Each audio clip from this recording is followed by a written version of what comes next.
마가복음 1장입니다.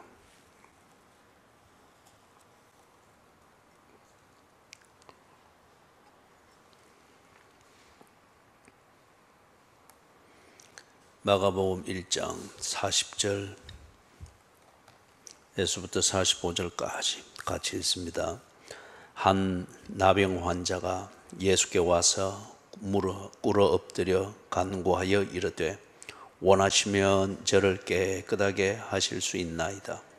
예수께서 불쌍히 여기사 손을 내밀어 그에게 대시며 이르시되 내가 원하노니 깨끗함을 받으라 하시니 곧 나병이 그 사람에게서 떠나가고 깨끗하여 진지라. 곧 보내시며 엄히 경고하사 이르시되 삼가 아무에게 아무 말도 하지 말고 가서 네 몸을 제사장에게 보이고 네가 깨끗하게 되었으니 모세가 명한 것을 드려 그들에게 입증하라 하셨더라.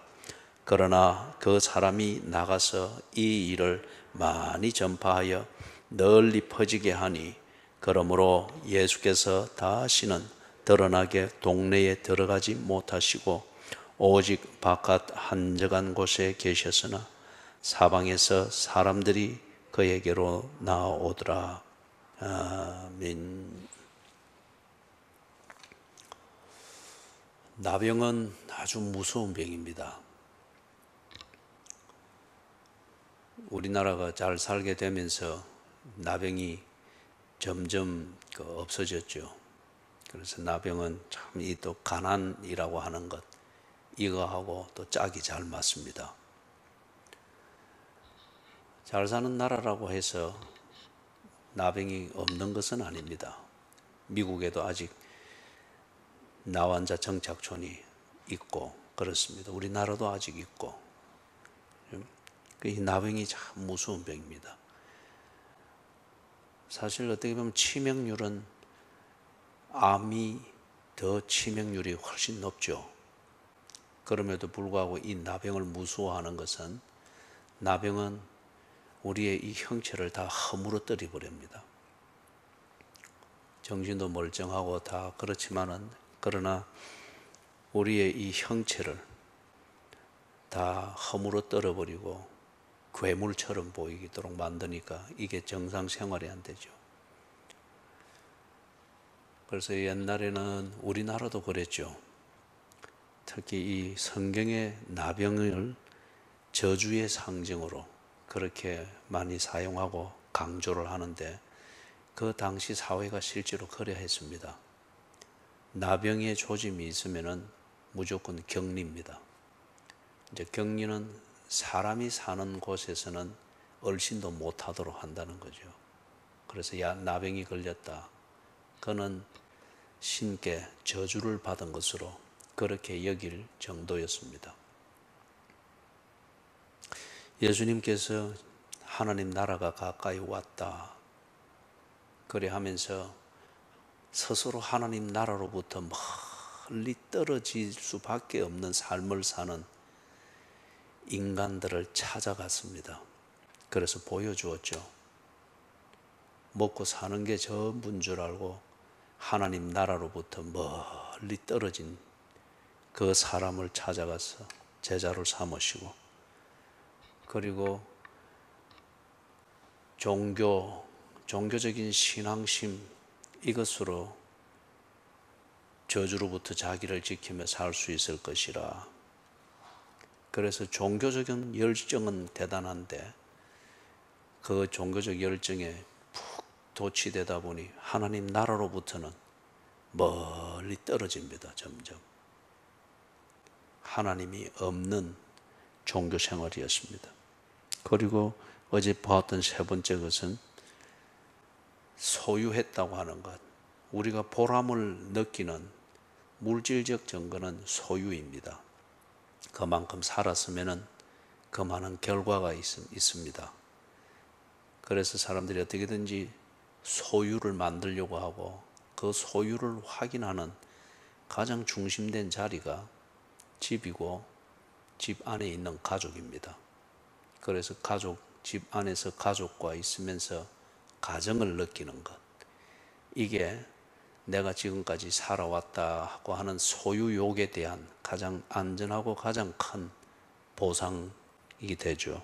그런데 그것에 집중하면서 살다 보니 그 가족에게 하나님 나라가 멀리 멀리 떨어져 있습니다.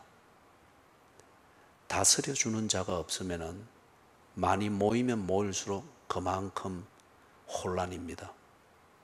그 다음에 다스려 주는 자가 악하면은 그 아래에서 신뢰하고 믿었던 게 전부 다 사기를 당하는 거죠. 그래서 혼란이고 고생입니다. 그래서 인생들이 보니까 가장 안전한 자리로 여기는 그 가족, 그리고 가족을 위한 집, 그것은 장만을 한 것 같은데 그 중심에 가족을 허물어뜨리고 서로 신뢰하지 못하도록 만들고 후회와 허망함을 느끼도록 만드는 그 무엇이 중심에 있으면서 다 갉아먹고 있습니다.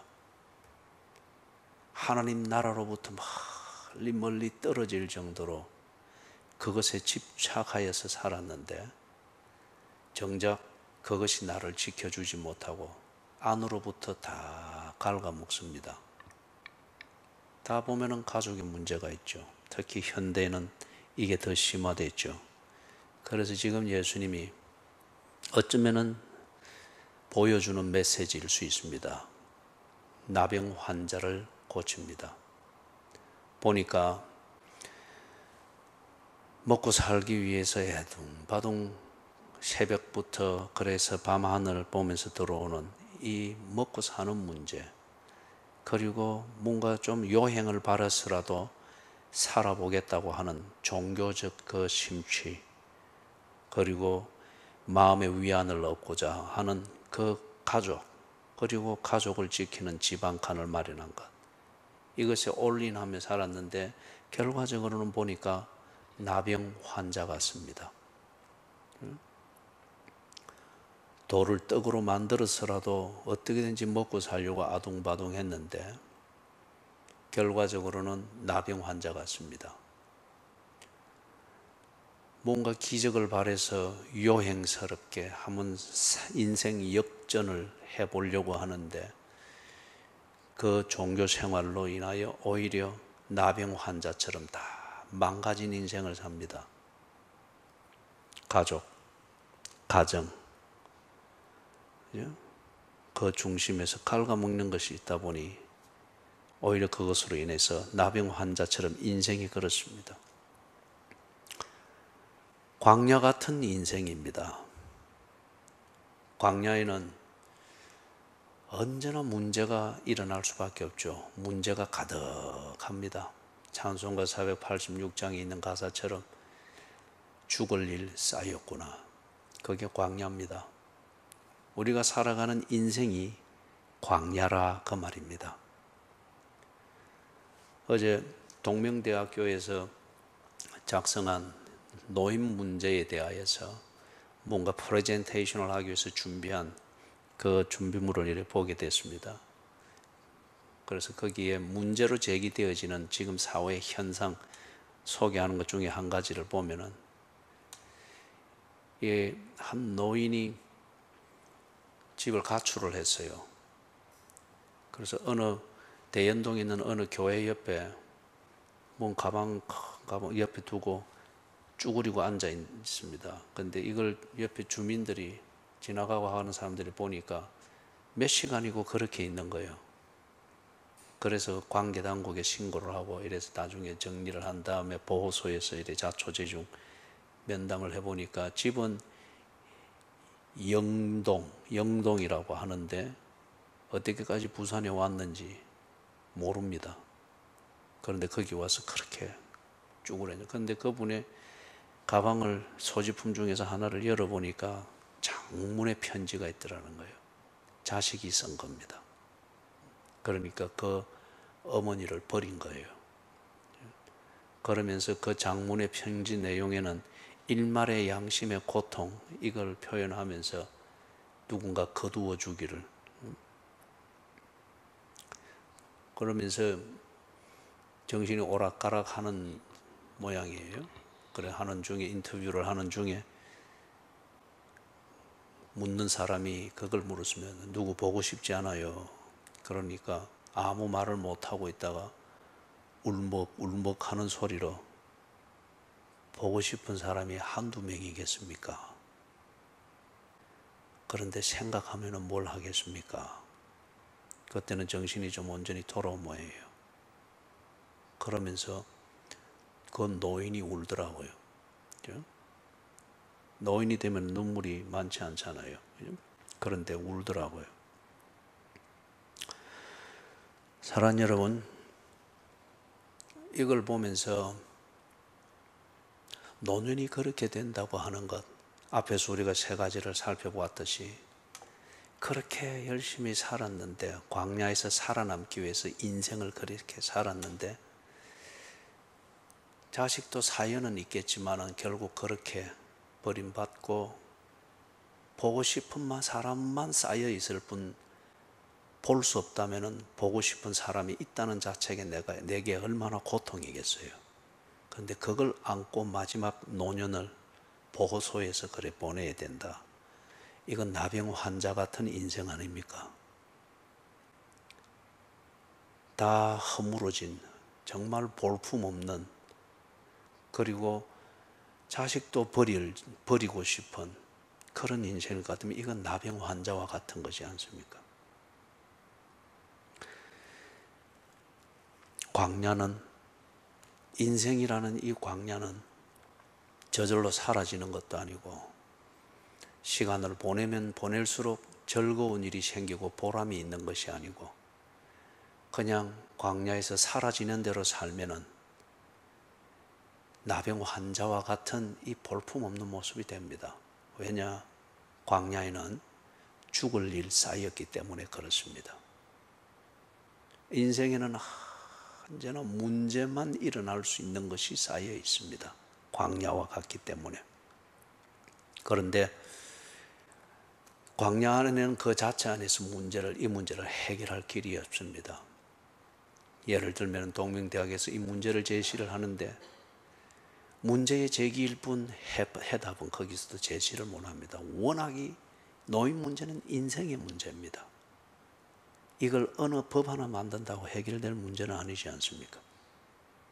광야에는 죽을 일 쌓였으나 이 죽을 일을 해결할 수 있는 해법은 없습니다. 그렇다고 해서 이 광야 같은 인생을 나병 환자처럼 끝낼 수는 없잖아요. 먹고 살기 위해서 열심히 사는 걸 누가 뭐라 하겠습니까? 기적이라도 바래서 요행을 만나서 인생 반전을 한번 해보겠다. 그 기대를 누가 잘못됐다 말할 수가 있겠습니까? 그래서 열심히 종교에 도취해서 사는 것. 가정을 세우고 해야 됩니다. 얼마나 성실하고 고상한 희생입니까? 그러나 그게 그냥 광야에서 헤매는 몸부림일 때에 버림받은 이 노인처럼 그 고상한 노력과 몸부림 끝에 망가진 나병 환자와 같은 그런 인생으로 되돌림을 받고 결국에는 광야 안에서 갈 길 없이 버림받은 그것으로 된다고 하면은 이거는 너무 불행하고 너무 억울하고, 그죠? 참 불공평하지 않습니까? 이 나병 환자가 예수를 찾아왔습니다. 예수가 그를 찾아간 거죠. 하나님 나라가 가까이 왔다. 버림받은 나병 환자가 다가올 수 있는 거기까지 예수가 찾아간 거죠. 하나님 나라가 가까이 왔다. 가까이 온 하나님 나라를 이 나병 환자가 보았습니다. 신뢰했습니다. 그리고 이 찾아온 하나님 나라 예수에게 대화했습니다. 원하시면 저를 깨끗게 하실 수 있나이다. 광야에서는 이 대화가 통하지 않는 얘기였습니다. 자식도 버리는, 귀찮으면 버리는 것이 광야인데, 부모를 버리는 것이 광야인데 어떻게 광야에서 이런 말을 할 수 있으며 광야에서 누가 이 말을 들어줄 수 있겠습니까? 원하시면 저를 깨끗게 하실 수 있나이다. 자기에게 가까이 온 하나님 나라를 보고 이 나병 환자가 정말 하고 싶은 이야기, 원하는 그 단 한 가지 이야기를 한 겁니다. 원하시면 저를 깨끗하게 하실 수 있나이다. 그러니 41절에 예수께서 불쌍히 여기사 손을 내밀어 그에게 대셨다고 합니다. 하나님 나라가 가까이 온 증거입니다. 하나님 나라가 가까이 있기 때문에 원하시면 저를 깨끗게 하실 수 있나이다 말할 수 있고, 그리고 그 말을 들은 하나님 나라는 그에게 손을 내밀어 그에게 대실 수 있는 겁니다. 내가 원하노니 깨끗함을 받으라. 광야에서 인생을 반전시킬 수 있고, 광야에서 나병 환자와 같이 인생을 그렇게 살면서 그렇게 억울하게 인생을 마치는 것을 피할 수 있는 길은 광야에서 사는 방식과 다른 방식으로 사는 것밖에는 없습니다. 우리가 어제 세 가지를 보았습니다마는 결국에는 인생들이 광야에서 나름대로 살아남기 위해서 알든 모르든 어떤 권세를 의지했습니까? 사탄의 권세였습니다. 광야의 분위기를 지배하고 주도하는 이 사탄의 권세, 돌로 떡을 만든다는 유혹을 하고, 여기에 종교가 있다 유혹을 하고, 그리고 자기를 섬기면은 가정을 주고 행복을 준다고 하는데 그 행복 안에는 언제나 사탄의 이 통치가 있다 보니까 가정 안에도 갉아먹고 있는 이것이 있었죠. 광야의 분위기를 주도하는 이 사탄의 권세와 방법론, 이것으로부터 벗어나는 것. 그러지 않고서는 나병 환자처럼 사는 이 인생에서 벗어날 길이 없습니다. 광야에서 여기 피한들, 돌로 떡을 만드는 곳으로 피한들, 그게 해결이 됩니까? 광야에서 있는 종교, 거기에 하나님의 이름을 갖다 붙이고 교회 이름을 갖다 붙인들, 광야입니다. 광야에서 지배하고 광야에서 통하는 가정을 만든들, 내 착각일 뿐입니다. 그 원수도 결국 그 노인을 정말 막바지의 나병 환자처럼 그런 인생으로 몰아넣은 그 원수는 자식이었습니다. 광야는 어쩔 수 없습니다. 거기서 살아남아서 정말 광야를 길처럼 가게 만드는 그 인생 반전은 지금 이 대화, 그리고 이 사건이 일어나는 것뿐입니다.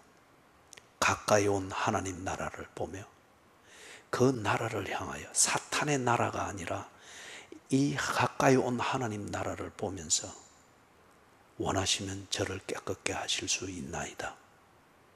그럴 때에 사탄은 유혹으로 자기 앞에 굴복시켜서 굴종하게 만들었으나 가까이 온 하나님 나라인 예수는 손을 내밀어 그에게 대시며 내가 원하노니 깨끗게 될지어다. 하나님의 나라가 임한 겁니다. 그러니 42절에 곧 나병이 그 사람에게서 떠나가고 깨끗하여 진지라. 아멘. 사랑하는 여러분,